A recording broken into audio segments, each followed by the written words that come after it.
मुंबई से दिल दहला देने वाली खबर एक सामने आ रही है, जहां पर दिल्ली के श्रद्धा से भी भयानक हत्याकांड का सच सामने आ रहा है।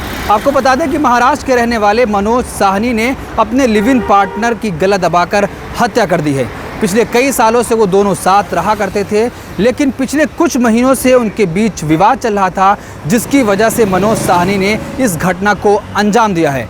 आपको बता दें कि जब ये झगड़ा शुरू हुआ, उसके बाद मनोज साहनी बाजार से जाकर पेड़ काटने वाली मशीन लाया, जिससे बॉडी के 100 टुकड़े कर डाले। आगे की कहानी आपको विचलित कर सकती है। आपको बता दें कि उसके बाद की जो कहानी है इससे भी भयानक है। उसने डर से उसके बॉडी को मिक्सर में पीस डाला और ये सोचा कि कहीं बदबू ना आए, जिसकी वजह से कुकर में उबाल कर कुत्ते के सामने फेंक दिया ताकि किसी को इस हत्या का पता ना चले।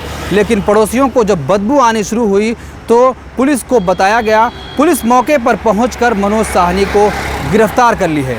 पुलिस के मुताबिक मनोज साहनी और उसके पार्टनर के बीच कुछ दिनों से विवाद चल रहा था, जिसकी वजह से मनोज साहनी ने इस घटना को अंजाम दिया है। पुलिस जब मौके पर पहुंची तो पुलिस के हाथ सिर्फ पैर का एक टुकड़ा लगा। पुलिस ने बताया कि उसने बचने के लिए बॉडी के सारे हिस्से को चूर चूर करके कुकर में उबाल कर कुत्ते के सामने फेंक दिया ताकि किसी को इस हत्याकांड का पता न चले। लेकिन पुलिस ने उसको गिरफ्तार कर लिया है और मनोज साहनी ने इस हत्याकांड के जुर्म को भी कबूल कर लिया है। आपको बता दें कि मुंबई की ये घटना दिल्ली के श्रद्धा से भी भयानक हत्या है, क्योंकि वहाँ पर 36 टुकड़े हुए थे, तो यहाँ पर भी उससे ज़्यादा टुकड़े किए गए और उसके बाद उबाल कर कुत्ते के सामने शव को फेंक दिया गया ताकि किसी को इस हत्याकांड का पता न चल सके। लेकिन पुलिस ने गिरफ्तार कर लिया है और उसने अपने जुर्म को कबूल भी कर लिया है।